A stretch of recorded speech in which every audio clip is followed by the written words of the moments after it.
una configuración de papeles o funciones sintácticas, una configuración que no es arbitraria, dado que representa muy claramente el significado de la oración como una serie de opciones en el sistema semántico. Podemos ir más allá y decir que esa oración incluye simultáneamente diversas estructuras. En esa oración están representadas cuando menos 3. Limitémonos a 3. Diferentes configuraciones estructurales, cada una de las cuales corresponde a una función distinta del lenguaje. Por una parte, hay una estructura de transitividad en ella. Podríamos caracterizar esa estructura como agente más proceso más meta o resultado. Esta configuración representa la función del lenguaje que expresa un contenido, lo que yo prefiero llamar función ideacional. El lenguaje que expresa la experiencia del hablante del mundo exterior y de su propio mundo interior, el mundo de su propia conciencia.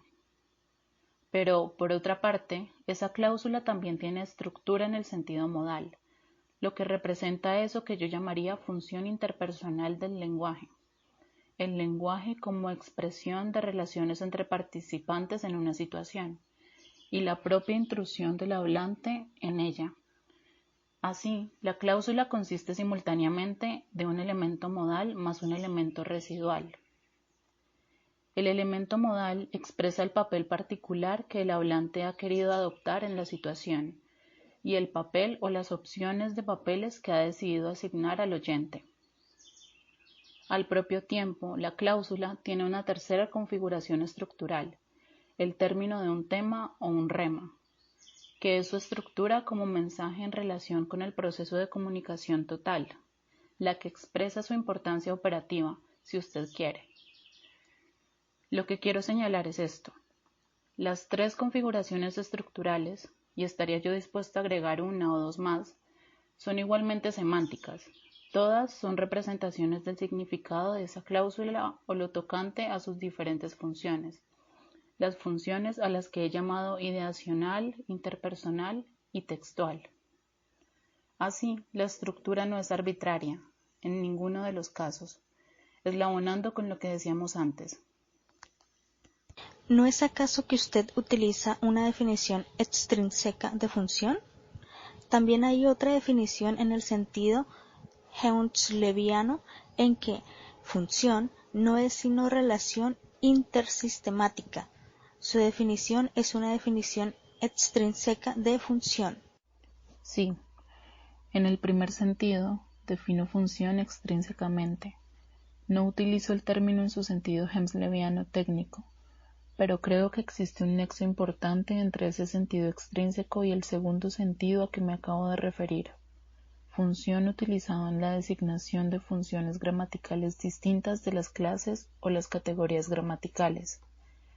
Esa noción de función se refiere a un elemento de estructura considerado como un papel en la configuración estructural total.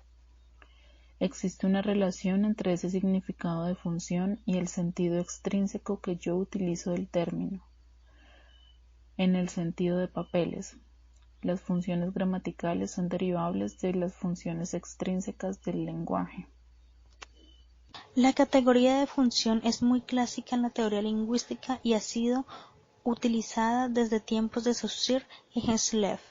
Supongo que la escuela de Praga estuvo inspirada y fascinada por el esquema de Butler de las diferentes funciones del lenguaje. ¿Cree usted que el esquema de Butler sea todavía válido o que la definición de Butler de la función expresiva, la función conativa y la función referencial del lenguaje sea válida todavía? Creo que lo es hasta cierto punto, pero recuerde que Butler no intenta explicar la naturaleza del sistema lingüístico en términos funcionales. Él utiliza el lenguaje para investigar algo más. Su interés está, si usted quiere, en la psicolingüística, y podría comparársele, por ejemplo, con la teoría funcional del lenguaje de Malinowski, que también se orienta hacia el exterior del lenguaje, aunque en otra dirección, la etnográfica o sociolingüística, como ahora se les llamaría. Yo consideraría ambos criterios enteramente válidos en términos de sus propios propósitos, pero yo mismo desearía adoptar un sistema de funciones un tanto distinto, aunque relativo. a fin de orientarlo hacia el interior para explicar la naturaleza del sistema lingüístico. La definición sigue siendo extrínseca, pero el propósito es intrínseco. Puedo explicar de manera muy simple la relación entre el marco funcional que yo utilizo y el de Buller. Mi propia función ideacional corresponde muy cercanamente a la función representativa de Buller, salvo que dentro de ella yo quiero introducir una distinción más entre experiencia y lógica, que corresponde a una distinción fundamental dentro del propio lenguaje. Mi propia función interpersonal corresponde más o menos a la suma de las funciones conativa y expresiva de Buller, porque éstas no se distinguen en el sistema lingüístico. Luego, yo necesito añadir una tercera función, es decir, la función textual que no encontrará usted ni en Malinowski ni en Buller, ni en ningún otro autor, porque es intrínseca al lenguaje. Es la función de crear texto que tiene el lenguaje, de vincularse a sí mismo con el contexto, con la situación y el texto precedente.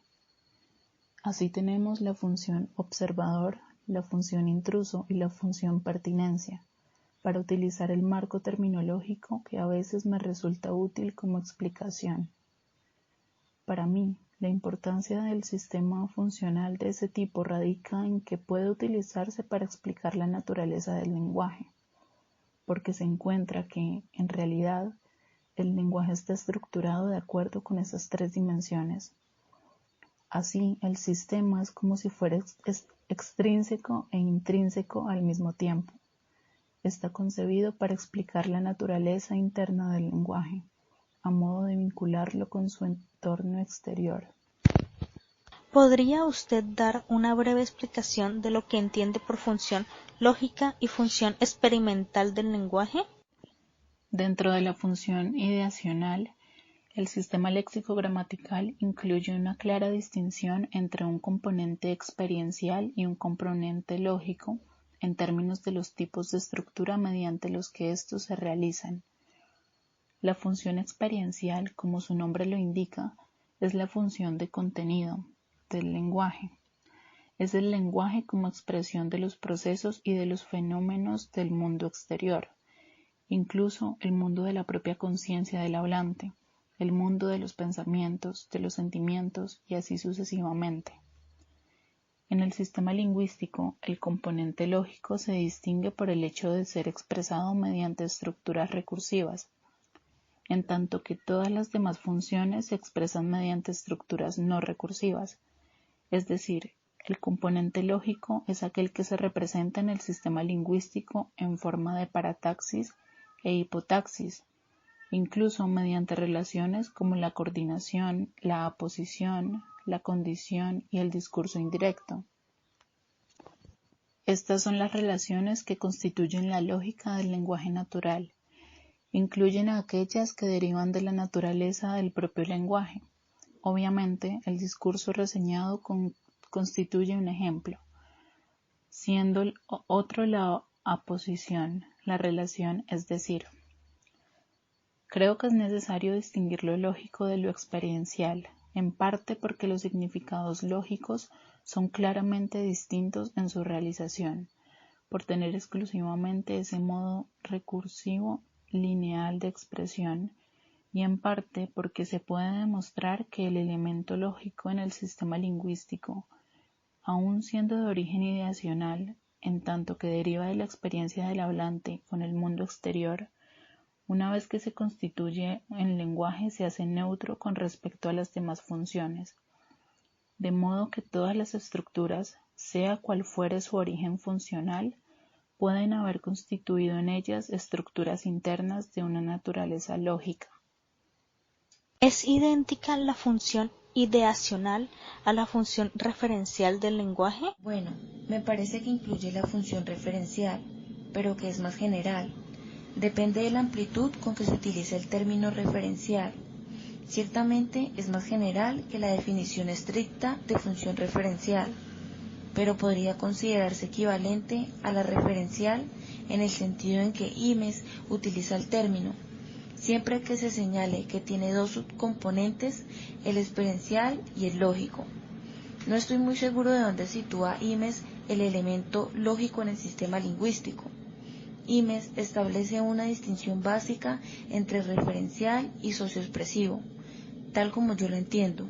Su función referencial correspondería muy aproximadamente a mi función ideacional, teniendo en cuenta esa duda acerca de la lógica, y su función socioexpresiva a mi función interpersonal. ¿Es posible en su teoría lingüística elaborar una jerarquía de funciones o es suficiente establecer la taxonomía de las funciones? Claro, lo último. No me gustaría imponer una jerarquía de funciones, porque creo que solo puede haber jerarquía a propósito de investigaciones determinadas. Es notable que aquellos cuya orientación es primordialmente psicolingüística sean proclives a dar primacía a la función ideacional, en tanto que para aquellos cuya orientación es primordialmente sociolingüística, las preferencias son cuando menos iguales y posibles en el otro sentido. Podría darse primacía a la función interpersonal. Eso podría reflejarse en la dirección de derivación, si, por ejemplo, se estuviera trabajando con una semántica generativa de bases funcionales. Bien pudiera ser que con propósitos sociolingüísticos o más bien interorganismos, nuestro componente generativo fuese la función interpersonal, en tanto que para una semántica con mayor orientación psicológica, intraorganismos, el componente generativo sería, como generalmente es en la semántica generativa, el ideacional. Creo que esa cuestión de la jerarquía de las funciones es sumamente importante al hablar de lingüística en la actualidad. Por ejemplo, pienso en la complicación chomskyiana de la función expresiva del lenguaje. Chomsky define el lenguaje como expresión de pensamiento y a él no le gustaría ver subrayadas las características más comunicativas de la estructura semántica del lenguaje. ¿Qué piensa usted del hincapié en la función expresiva del lenguaje? Me parece inútil aislar cualquier función como fundamental. Yo tengo en gran parte un criterio orientado hacia una meta y puedo darme cuenta de que para ciertos tipos de investigación puede ser útil separar una función y no otra como fundamental, pero personalmente no me parece útil. A mí me parece importante conceder la misma preponderancia a todas las funciones en el sistema lingüístico. Además, señalaría que nuestra perspectiva tradicional de la gramática no se orienta tan exclusivamente hacia la función ideacional como en ocasiones parece suponerse. Por ejemplo, todo el sistema modal en gramática, la diferencia entre indicativo e imperativo y dentro del indicativo entre declarativo e interrogativo es toda una área de la gramática que nada tiene que ver con el componente ideacional. No es referencial en absoluto, es puramente interpersonal, vinculada con la función sociointeractiva del lenguaje. Es el hablante que adopta cierto papel en la situación discursiva. Eso se ha constituido en nuestra interpretación de la gramática y no veo razón para apartarnos de ella y considerar el significado social del lenguaje como una especie de extra optativo. ¿Diría usted que es sumamente periférica? No creo que sea periférica en absoluto. No creo que podamos hablar de las funciones en estos términos de centrales y periféricas. Si usted quiere un modelo de la producción del discurso, yo diría que los significados en todas las funciones se generan simultáneamente y se proyectan los unos sobre los otros. No que decidamos antes que nada respecto del contenido y que luego lo metamos en una máquina de interacción para decidir si hacemos de él una aseveración o una pregunta. Evito utilizar el término expresiva en este planteamiento simplemente porque existe cierta confusión entre expresiva, que significa la expresión del pensamiento, y expresiva en el sentido más habitual que le da Buller, que es no representativo y que corresponde a la utilización que le da Imes en socioexpresiva. Podemos decir que la función comunicativa es una especie de superfunción o de macrofunción y que las demás funciones que usted mencionó son subfunciones de la función comunicativa? Una vez más, eso me sería insatisfactorio. Quisiera insistir, aunque señalando siempre que es simplemente con los propósitos de los tipos de investigación que me interesan personalmente.